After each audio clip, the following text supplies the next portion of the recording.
Hello, my name is Steve Gutstein. I'm the founder of the RDI program.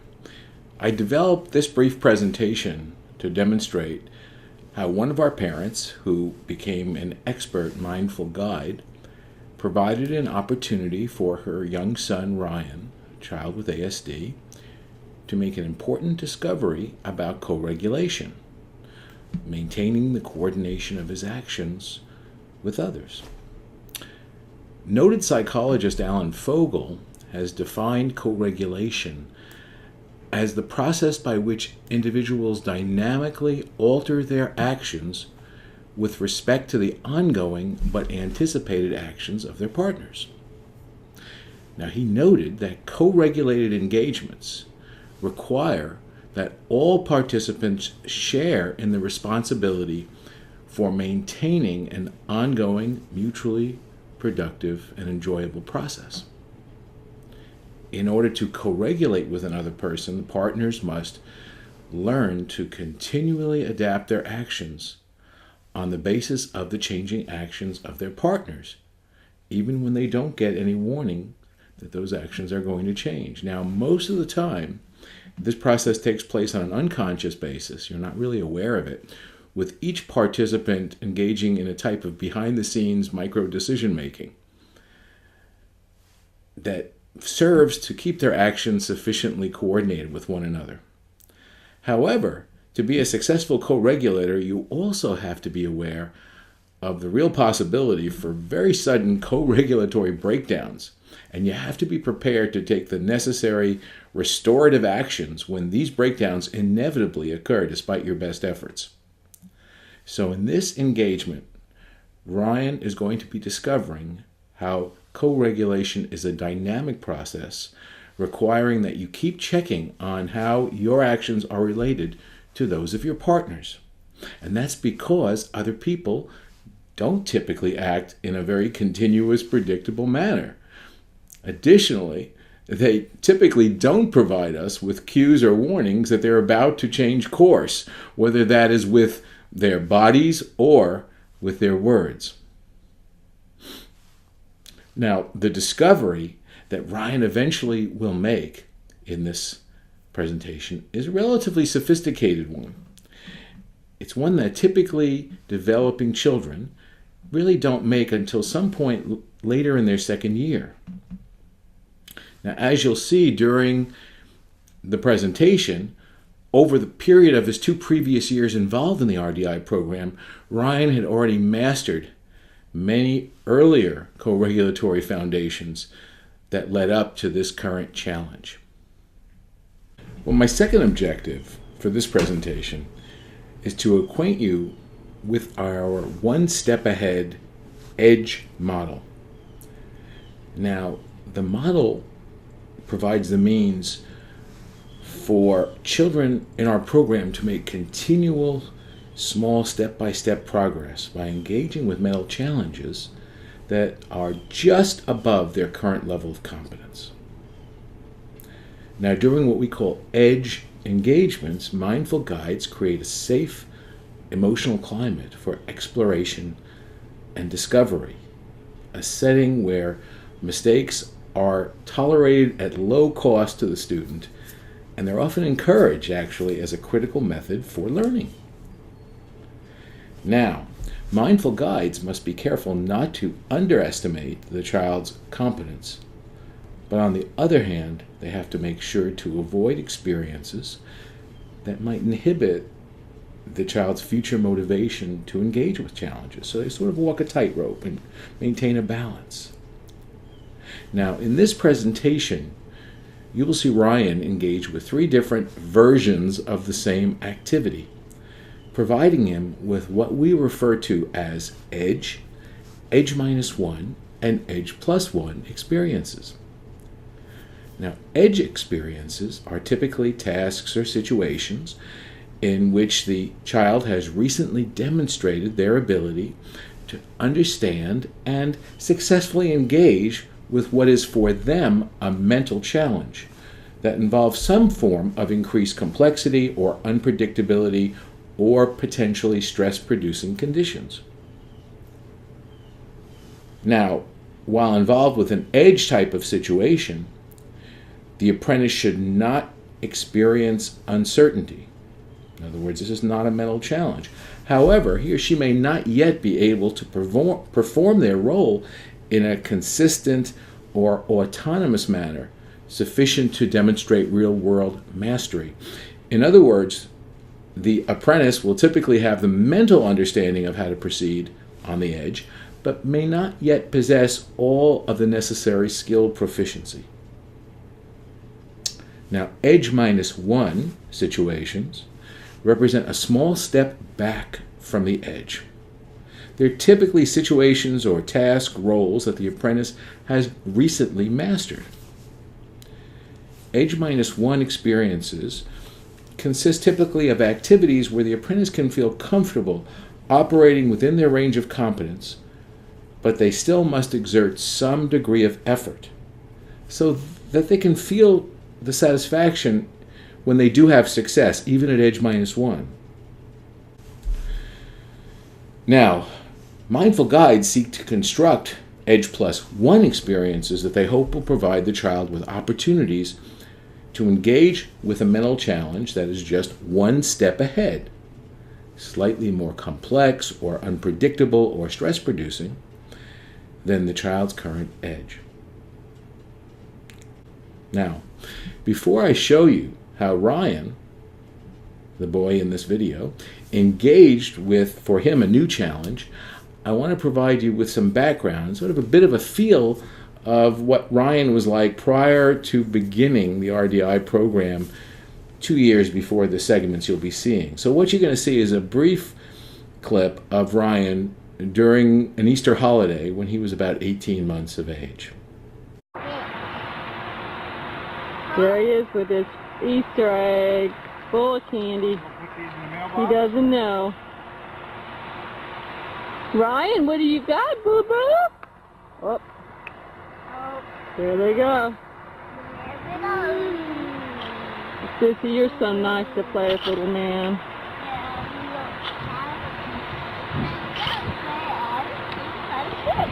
Yeah. Ryan, look at you. What is all that treasure?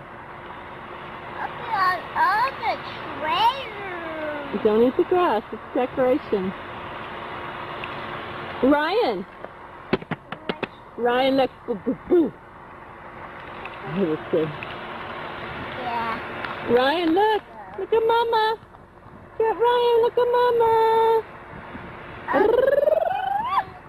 And Mommy and Daddy and Chloe. Close up. And Major close Daddy up. and Mommy made for you. Ryan. Yeah. I made for you. Uncle Mom made for you. Eggy. Oh, those are those little rabbits. Then what? Oh, just give him one, honey. Nasty brought you. That's you? No. You took a bite. Mm. Oh, spit it out. Ryan, what do you got, honey? You got a little rabbit.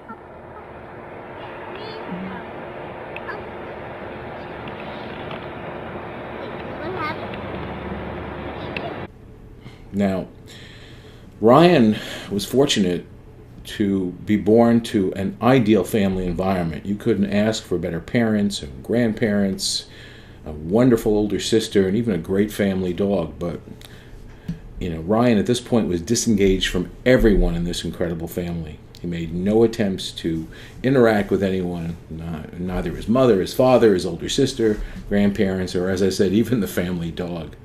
And during the segment you saw, Ryan, as you could, I'm sure, observe, appeared oblivious to his mother and his sister's repeated attempts to engage with him. Mother would say, "Ryan, look at you. What do you call that treasure? Ryan, boo, boo, boo, boo. Ryan, look at Mama, look at Mama." And would just keep going on. And, of course, his sister as well, in very pleasant ways. But The only interaction we observed during this segment, and that was typical of Ryan at that point, is when his sister offered him an object, an Easter candy. He took it, but he made no attempt to engage or communicate with her in any way. So, in future segments, you'll be seeing Ryan at age 4.5. So several years later, after he and his family have been involved in the RDI program for about 2 years. He started when he was about 2.5.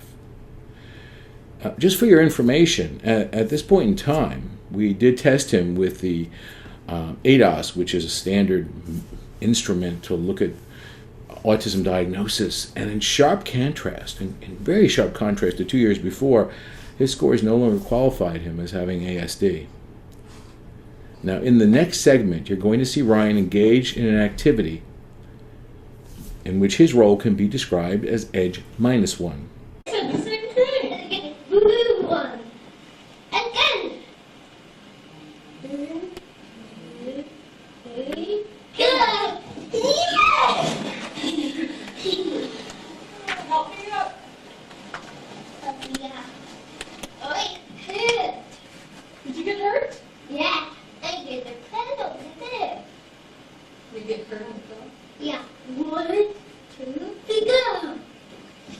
Whee! In this segment, Ryan demonstrates his mastery by taking responsibility for checking that he and his mother depart at the same time. He is clearly motivated to remain coordinated, and he desires to take at least an equal share of responsibility for maintaining their coordination. Now, as you may have observed, Ryan has become a highly communicative, enthusiastic little boy who is eager to share his experiences with his mother. He is completely attentionally tuned into her. Clearly, he's become a very good apprentice. And he supplies the majority of the enthusiasm during the engagement. He's very comfortable coordinating actions with his partner. He's very competent in that while they're in motion when they both remain in some physical contact. That's really what he's capable of doing in a very masterful way. Now, in the next segment, Ryan and his mother are going to move from EDGE+1, and mother is going to be moving Ryan to the edge of his competence when she adds just one small step of difficulty. Now, as you may remember, the edge represents the child's most recent mental progress, the current threshold of the child's understanding. The edge for Ryan will involve running together without holding hands, which means that Ryan will have to be more aware of where he is in relationship to his mother while they're moving together. And you'll see in the next clip that the edge, as I've said before, doesn't mean that a child has to have an easy time with their assigned role or task that they're facing. And in fact, as you'll see during the first trial, Ryan runs ahead of his mother and doesn't succeed in remaining with her until the second trial. But while engaging with the edge, Ryan doesn't really experience any sense of being mentally challenged. Okay. Yeah.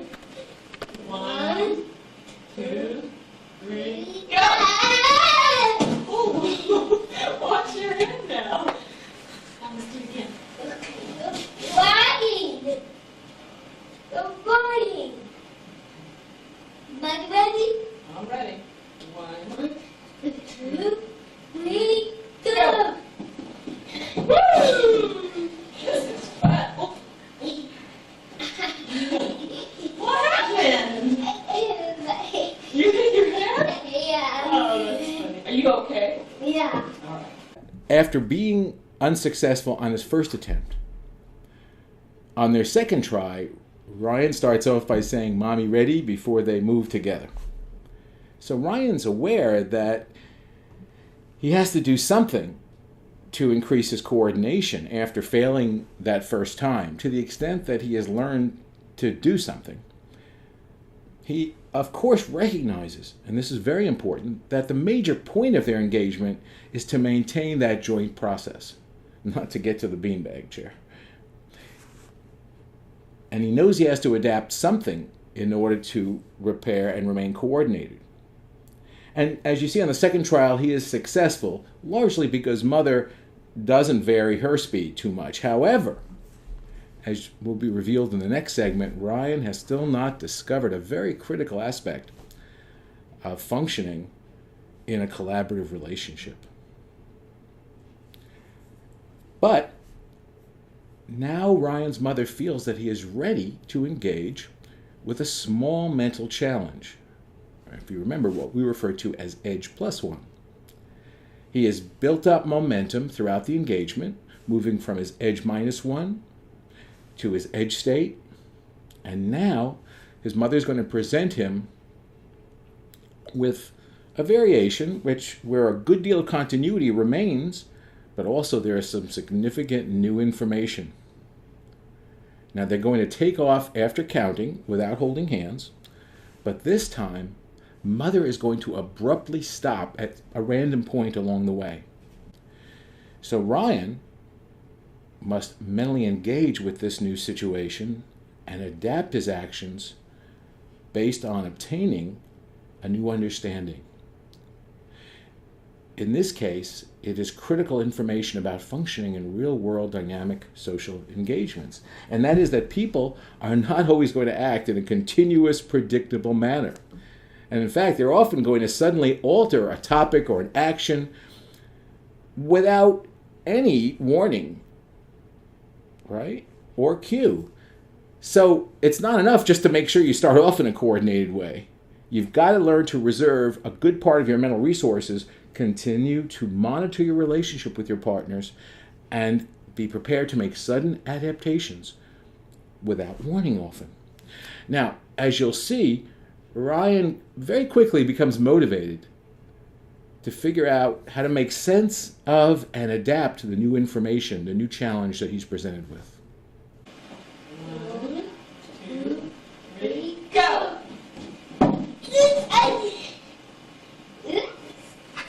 I'm sorry. What? What are you sorry about? What happened? What mommy did? Nothing. What did I do? Stop! Come on, start again.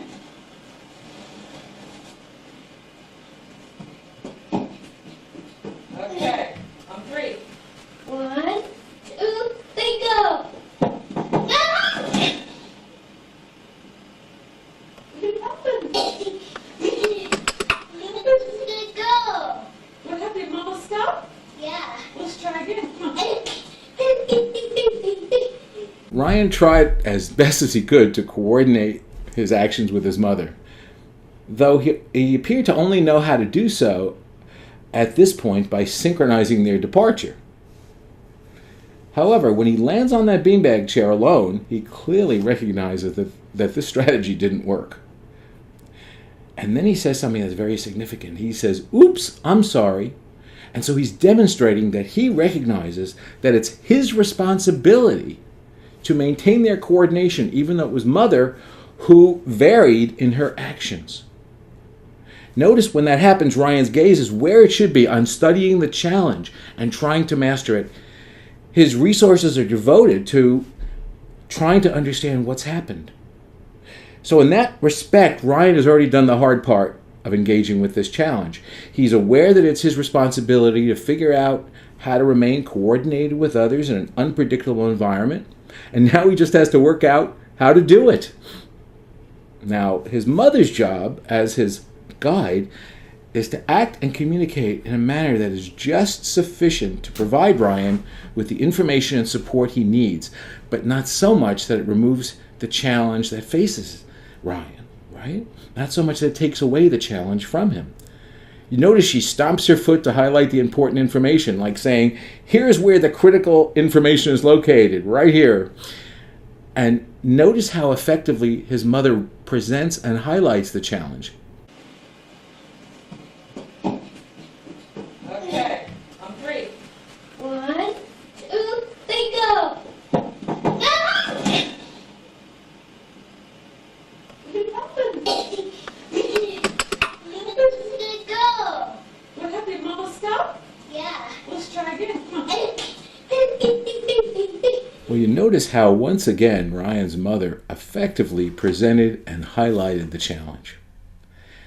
And you may have noticed also that she didn't add any new elements or variations to the activity. In fact, she even tried to stop at the same place as the last time. She wants to give him more chances to focus in on the challenge, not on anything peripheral. So Ryan's mother is also quite aware of her son's limited language. So you notice she keeps her explanations very brief and to the point. She says something equivalent of like, "What happened? Did Mama stop?" And that's it. She makes no attempt to correct him or instruct him. She never communicates in any evaluative manner. She doesn't express any performance demands. Also, you may notice how his mother says, "Let's try again," using a matter-of-fact voice. So she communicates her confidence in that voice, that while this is hard, she knows he's going to be able to figure out what to do. And she's letting him know that she had no expectation he'd get it right the first time, but he'll get it. Now, let's see what happens the third time that Ryan attempts this challenge. Yeah. Let's try again. 1, 2, 3. Well, initially, Ryan responds to his failure to coordinate by trying to take his mother's hands. And this is the equivalent of our EDGE+1 for this current activity. And there's nothing wrong with that. It's not an illogical response at all, because Ryan knows he can be successful by making this adaptation. However, it is taking a step backward. But Ryan's mother, who's become a very competent, mindful guide, doesn't accept his bid to retreat from the challenge. In a very subtle way, she rejects his attempt to move backwards and lets him know that she has faith in his ability to master this challenge. Now, she's developed an excellent way of determining what her son is capable of over the last 2 years. At this point, she does not perceive that Ryan is experiencing any great degree of distress or any indication that he's not going to eventually be successful. So in the next segment, you're going to see how Ryan successfully manages this challenge. 1, 2, 3, go. 3, go. Well, on a behavioral level, the adaptation that Ryan made was relatively minor. It was basically reorienting his gaze to be more directed towards his mother and continue to maintain that orientation as they were moving together. However, in making this adaptation, Ryan demonstrated something much more significant on a mental level. He recognized, first of all, that he had the ability, when needed, to adapt the way he distributes his attentional resources in a flexible way. He also realized that he must devote the bulk of attention to monitoring the dynamic part of the task, in this case, his partner, his mother, and devote fewer resources to the destination, in this case, which is a fixed static point. Now, this process takes place so rapidly, I want to play it again for you, this time in slow motion, so you can see it.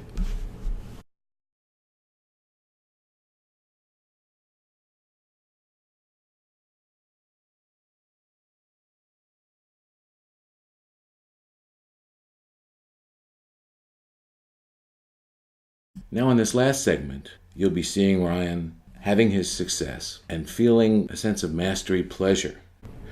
And it's a type of feeling, it's a wonderful feeling, but it only emerges from first struggling with a challenge, and then finally managing to successfully master it and recognizing that you have taken one more small step to becoming a competent person in the world. 3, go.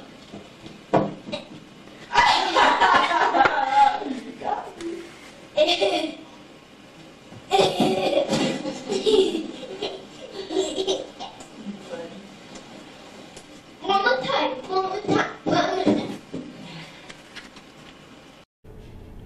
Now, Ryan's mother is providing the conditions for his success, but she is careful not to take center stage. So in Ryan's mind, this is his triumph. Ryan not his mother, will emerge as the main character when he recalls this episode.